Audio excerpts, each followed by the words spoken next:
जय हिंद दोस्तों। पिछली वीडियो में हमने 88 क्वेश्चन तक कंप्लीट कर लिया था। आज हम उससे आगे करेंगे। भारतीय इतिहास के संदर्भ में निम्नलिखित में से सामंती प्रणाली के आवश्यक तत्व है। एक बहुत मजबूत केंद्रीकृत राजनीतिक प्राधिकार और बहुत कमजोर प्रांतीय या स्थानीय राजनीतिक प्राधिकार। जमीन के नियंत्रण और अधिकार पर आधारित एक प्रशासनिक संरचना का उद्भव। जागीरदार सामंत तथा उसके अधिपति के बीच स्वामी जागीरदार संबंध का निर्माण।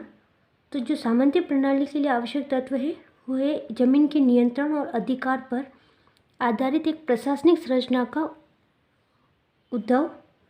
उद्भव और जागीरदार सामंत तथा उसके अधिपति के बीच स्वामी जागीरदार संबंध का निर्माण। तो जो ऑप्शन बी होगा वो सही होगा। निम्नलिखित में से कौन भारत में उपनिवेशवाद के आर्थिक आलोचक थे?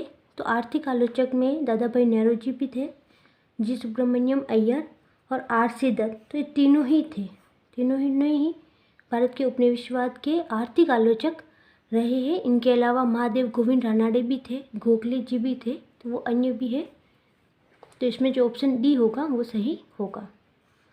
1919 के भारत सरकार अधिनियम ने स्पष्ट रूप से परिभाषित किया था कि केंद्र और प्रांतीय सरकारों के अधिकार क्षेत्र को, केंद्र और प्रांतीय सरकार के जो अधिकार क्षेत्र है उन्हें स्पष्ट रूप से परिभाषित किया था 1919 के भारत सरकार अधिनियम या मॉन्टेग्यू चेम्सफोर्ड सुधार 1919 भी कहते हैं। सत्यशोधक समाज में संगठित किया। तो सत्यशोधक जो समाज है उसमें संगठित किया था महाराष्ट्र में एक जाति विरोधी आंदोलन को। सत्यशोधक समाज की स्थापना ज्योतिराव फुले ने की थी, 1873 ईस्वी में की थी। और यह एक समूह था जिसका उद्देश्य शूद्र और जो अस्पृश्य जाति होती है उनको शोषण और उत्पीड़न जो होता था उनसे आज़ाद कराना था। तो महाराष्ट्र में एक जाति विरोधी आंदोलन संगठित किया था सत्यशोधक समाज ने। मॉन्टेग्यू चेम्सफोर्ड प्रस्ताव किसी से संबंधित थे? तो वो थे संवैधानिक सुधार से संबंधित थे मॉन्टेग्यू चेम्सफोर्ड सुधार प्रस्ताव। निम्नलिखित पर विचार कीजिए। Calcutta Unitarian Committee, Tabernacle of New Dispensations, Indian Reform Association, Keshab Chandra Sen का संबंध उपयुक्त में से किनकी या किसकी स्थापना से है? तो है टैबरनेकल ऑफ न्यू डिस्पेंशंस और इंडियन रिफॉर्म एसोसिएशन। तो जो ऑप्शन बी होगा वो सही होगा। कलकत्ता यूनिटेरियन जो कमेटी है उसकी स्थापना राजा राम मोहन राय, द्वारकानाथ टैगोर और विलियम एडम ने की थी। विलियम एडम तो इन तीनों ने की थी कलकत्ता यूनिटेरियन कमेटी। तो इस केशव चंद्र सेन का जो संबंध है वो टैबरनेकल ऑफ न्यू डिस्पेंशंस और इंडियन रिफॉर्म एसोसिएशन। तो ऑप्शन जो बी होगा वो सही होगा। वर्ष 1907 में सूरत में भारतीय राष्ट्रीय कांग्रेस के विभाजन का मुख्य कारण क्या था? तो अंग्रेजी सरकार के साथ नरमपंथियों की वार्ता करने की क्षमता के बारे में चरमपंथियों में विश्वास का अभाव होना। चरमपंथी जिन्हें हम गरमपंथी भी कहते हैं और उग्रवादी भी कहते हैं। तो जो ऑप्शन बी होगा वो सही होगा। सर स्टेफर्ड क्रिप्स की योजना में वह परिकल्पना थी कि द्वितीय युद्ध के बाद भारत को डोमिनियम स्टेटस दे देना, यानी कि अधिराज्य पद दे देना द्वितीय विश्व युद्ध के बाद। भारत के सांस्कृतिक इतिहास के संदर्भ में निम्नलिखित कथनों पर विचार कीजिए। त्यागराज की अधिकांश कृतियाँ भगवान कृष्ण की स्तुति के भक्ति गीत है। तो भगवान कृष्ण की नहीं, भगवान राम की स्तुति की भक्ति गीत है। तो ऑप्शन ए गलत होगा। त्यागराज ने अनेक नए रागों का सृजन किया, ये सही है। अन्नामाचार्य और त्यागराज समकालीन है, तो समकालीन नहीं थे। और अन्नामाचार्य कीर्तन भगवान वेंकटेश्वर की स्तुति के भक्ति गीत है। तो जो ऑप्शन बी होगा 2 और 4 वो सही होगा। 18वीं शताब्दी के मध्य इंग्लिश ईस्ट इंडिया कंपनी के द्वारा बंगाल से निर्यातित प्रमुख पेय पदार्थ स्टेपल कमोडिटीज़ क्या है? निर्यात यानी यानी निकालना, मतलब भारत से जो बाहर जाते थे, और आयात यानी कि आना, अंदर लाया जाता। तो 18वीं शताब्दी के मध्य, 18वीं शताब्दी यानी कि 1701 से लेकर 1799, इसको बोलते हैं 18वीं शताब्दी। तो 18वीं शताब्दी के मध्य में कपास, रेशम, शोरा और अफीम, इनका निर्यात किया जाता था। तो जो ऑप्शन डी होगा वो सही होगा। लॉर्ड वेलेस्ली द्वारा लागू की गई सहायक संधि व्यवस्था के बारे में निम्नलिखित में से कौन सा कथन लागू नहीं होता? तो दूसरों के खर्च पर एक बड़ी सेना बनाए रखना, भारत को नेपोलियन के खतरे से सुरक्षित रखना, कंपनी के लिए एक नियत आय का प्रबंध करना और भारतीय रियासतों के ऊपर ब्रिटिश सर्वोच्चता स्थापित करना। तो ऑप्शन सी होगा कि कंपनी के लिए एक नियत आय का प्रबंध करना। तो ये व्यवस्था जो सहायक संधि की जो व्यवस्था थी उसमें ये कथन लागू नहीं होता है। तो ये ब्रिटिश भारत के गवर्नर जनरल थे लॉर्ड वेलेस्ली, इन्होंने सहायक संधि का सिद्धांत प्रस्तुत किया था। सहायक संधि। आर्थिक तौर पर 19वीं शताब्दी में भारत पर अंग्रेज शासन का एक परिणाम यह था कि भारतीय कृषि का वाणिज्यीकरण होने लग गया था, मतलब कृषि से व्यापार करना शुरू कर दिया था। तो भारतीय कृषि का वाणिज्यीकरण।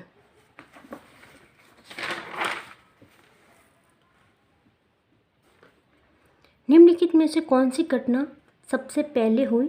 स्वामी दयानंद ने आर्य समाज की स्थापना की। तो आर्य समाज की स्थापना 1875 ईस्वी में। दीनबंधु मित्र ने नील दर्पण का लेखन किया था 1860 में। बंकिम चंद्र चट्टोपाध्याय ने आनंद मठ का लेखन किया था 1882 ईस्वी में। और Satyendra Nath Tagore Indian civil service परीक्षा में सफलता पाने वाले प्रथम भारतीय बने 1863 ईस्वी में। हमसे पूछा गया है कि सबसे पहले कौन सी घटना हुई?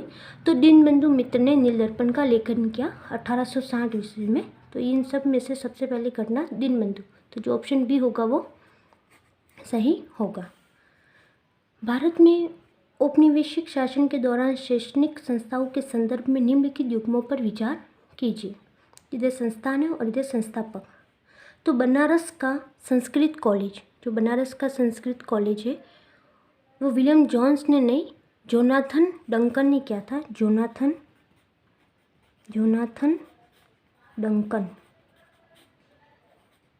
डंकन ने इसके संस्थापक है। कलकत्ता मदरसा के वॉरेन हेस्टिंग्स, ये सही है। और फोर्ट विलियम कॉलेज के जो संस्थापक है आर्थर वेलेस्ली नहीं है, लॉर्ड वेलेस्ली है। तो जो ऑप्शन 2 होगा वही सही होगा।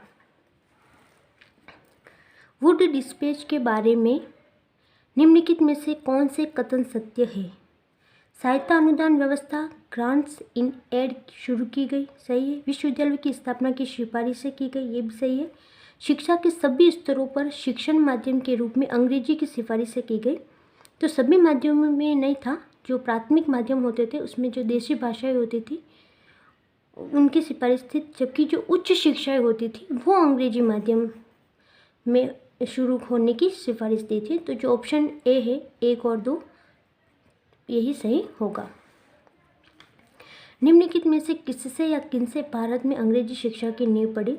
तो 1813 का charter act, general committee of public instruction 1823 और प्राच्यविद एवं आंग्लविद विवाद। तो इन तीनों से ही भारत में अंग्रेजी शिक्षा की नींव पड़ी थी। तो जो ऑप्शन डी होगा वो सही होगा। प्राच्यविद और आंग्लविद, तो प्राच्यविद मतलब जो होते थे ये क्या करते थे, भारतीय जो भाषाएं होती थी उनके माध्यम से प्राच्यवाद की वकालत करते थे, जबकि आंग्लवाद जो कि अंग्रेजी भाषा के माध्यम से पश्चिमी और साहित्य के विकास की वकालत करते थे। तो इन तीनों से ही अंग्रेजी शिक्षा की नींव पड़ी थी भारत में। तो ऑप्शन जो डी होगा वो सही होगा। निम्नलिखित में से कौन 1948 में स्थापित हिंदू मजदूर सभा के संस्थापक थे? तो हिंदू मजदूर सभा में देखें तो अशोक मेहता, टी.एस. रामानुजम और जी.जी. मेहता। तो इन्होंने हिंद मजदूर सभा के संस्थापक थे। और हिंद जो मजदूर सभा है उसकी स्थापना 29 दिसंबर 1948 ईस्वी में हुई थी। निम्नलिखित विदेशी यात्रियों में से किसने भारत के हीरो और हीरे की खदानों की विस्तृत रूप से चर्चा की थी। तो जो जॉन बैप्टिस्ट टेवर्नियर जो थे, एक जौहरी थे ये। तो इन्होंने भारत के हीरे और हीरो की जो खदानें होती थी उनका विस्तृत रूप से चर्चा की थी। निम्नलिखित घटनाओं पर विचार कीजिए। निम्नलिखित में से कौन सी उपयुक्त घटनाओं का सही कालानुक्रम है? तो भारत के किसी राज्य में सर्वप्रथम लोकतांत्रिक रूप से चुनी गई साम्यवादी दल की जो सरकार है, हम देखें तो ये 1957 से 1959। भारत का उस समय का सबसे बड़ा bank imperial bank of India, जिसका नाम बदलकर भारतीय स्टेट बैंक रखा, ये 1955।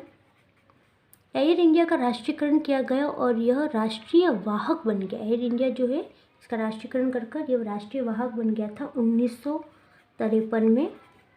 और गोवा स्वतंत्र भारत का अंग बन गया था 1987 ईस्वी में। तो सबसे पहले जो घटना हुई थी 1955, भारतीय स्टेट बैंक तीसरा, इसके बाद दूसरा, नहीं पहले ये एयर इंडिया का राष्ट्रीयकरण किया गया, ये राष्ट्रीय वाहक बन गया, तो तीसरा ये होगा, फिर दूसरा, फिर पहला और फिर चौथा। तो ऑप्शन जो बी होगा वो सही होगा। स्वतंत्र भारत में भूमि सुधारों के संदर्भ में निम्नलिखित में से कौन सा कथन सही है? तो भूमि सुधारों का प्रमुख उद्देश्य सभी भूमिहीनों, जिनके पास भूमि नहीं है, उनको कृषि भूमि प्रदान करना था। तो ये भूमि सुधार थे। और भूमि सुधार से पहले जितनी भी व्यवस्थाएं चलती थी, ज़मींदारी, रैयतवाड़ी, महलवाड़ी, इन सबको समाप्त कर दिया गया था। तो जो ऑप्शन बी होगा वो सही होगा। चार्टर एक्ट 1813 के संबंध में निम्नलिखित कथनों पर विचार कीजिए। तो चार्टर एक्ट, इसमें से उपयुक्त में से कौन सा कथन सही है?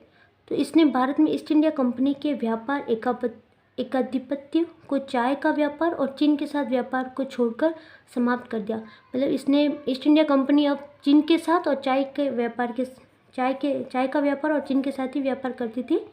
और इसने कंपनी द्वारा अधिकार में लिए गए भारतीय राज्य क्षेत्रों पर ब्रिटिश राज यानी कि क्राउन की संप्रभुता को सुदृढ़ कर दिया। ये भी सही है। भारत का राजस्व ब्रिटिश संसद के नियंत्रण में आ गया, तो नहीं आया था। तो जो ऑप्शन ए होगा वही सही होगा। निम्नलिखित युग्मों पर विचार कीजिए। आंदोलन या संगठन और इसके जो नायक या लीडर कौन थे? तो अखिल भारतीय अस्पृश्यता विरोधी लीग जो है वो महात्मा गांधी इनके लीडर थे। अखिल भारतीय किसान सभा के जो लीडर थे या नायक थे स्वामी सहजानंद सरस्वती थे। और आत्मसम्मान आंदोलन या जिसे द्रविड़ आंदोलन भी कहते हैं, द्रविड़ या आत्मसम्मान आंदोलन, इसके जो नायक थे वो थे ईवी रामास्वामी नायकर। तो जो ऑप्शन डी होगा वो सही होगा। निम्नलिखित में से किस कारण से भारत में 20वीं शताब्दी के आरंभ में नील की खेती का ह्रास हुआ? क्योंकि नील के जो उत्पादकों के अत्याचारी आचरण के प्रति काश्तकारों का विरोध हुआ था। तो ऑप्शन जो ए होगा वो सही होगा। वेलेज़ली ने कलकत्ता में फोर्ट विलियम कॉलेज की स्थापना किस लिए की थी? तो उन्होंने इसलिए की थी कि वह ब्रिटिश नागरिकों को भारत में प्रशासन हेतु प्रशिक्षित करना चाहता था। तो जो ऑप्शन डी होगा वो सही होगा। निम्नलिखित में से कौन सा कथन औद्योगिक क्रांति के द्वारा 19वीं शताब्दी के पूर्वार्ध में भारत पर पड़े प्रभाव की सही व्याख्या करता है? जो औद्योगिक क्रांति हुई थी तो भारत पर उस पर क्या प्रभाव पड़े? तो भारतीय जो दस्तकारी उद्योग थे वो नष्ट हो गए थे। जो भारतीय दस्तकारी जो उद्योग थे वो नष्ट हो गए थे। भारत के वस्त्र उद्योग में मशीनों का बड़ी संख्या में प्रवेश नहीं हुआ था। वस्त्र उद्योग ही नष्ट हो गए थे। देश के अनेक भागों में रेलवे लाइनें बिछाई गई थी। तो रेलवे लाइनें 1853 ईस्वी से भारत में आए थे। रेलवे को 1853 ईस्वी में भारत में लाए थे। और हमें पूछा है कि 19वीं शताब्दी के पूर्वार्ध, 19वीं शताब्दी यानी कि 1801 से 1899, तो इसके पूर्वार्ध यानी कि 1850 से भी पहले, तो ये तो बाद में आया था। और ब्रिटिश उत्पादन की आयात पर भारी शुल्क लगाया गया था। तो ब्रिटिश उत्पादन पर नहीं, जो भारतीय वस्त्र का जो आयात होता था उस पर भारी शुल्क लगाया था। तो ऑप्शन जो ए होगा वही सही होगा। अस्पृश्य समुदाय के लोगों को लक्षित कर प्रथम मासिक पत्रिका विटाल विध्वंसक किसके द्वारा प्रकाशित की गई थी? तो वो थे गोपाल बाबा वलंगकर। गोपाल बाबा वलंगकर जो है इनका वास्तविक नाम है गोपाल कृष्ण। तो इन्होंने अस्पृश्य समुदाय के लोगों को लक्षित कर प्रथम मासिक पत्रिका विटाल विध्वंसक प्रकाशित की थी। निम्नलिखित कथनों पर विचार कीजिए। 1919 के मॉन्टेग्यू चेम्सफोर्ड सुधारों में 21 वर्ष से अधिक आयु की सभी महिलाओं के लिए मताधिकार की संस्तुति की गई नहीं, और 1935 के गवर्नमेंट ऑफ इंडिया एक्ट में विधानमंडल में महिलाओं के लिए आरक्षित स्थानों का प्रावधान किया गया था। तो जो ऑप्शन बी होगा वो सही होगा, केवल 2।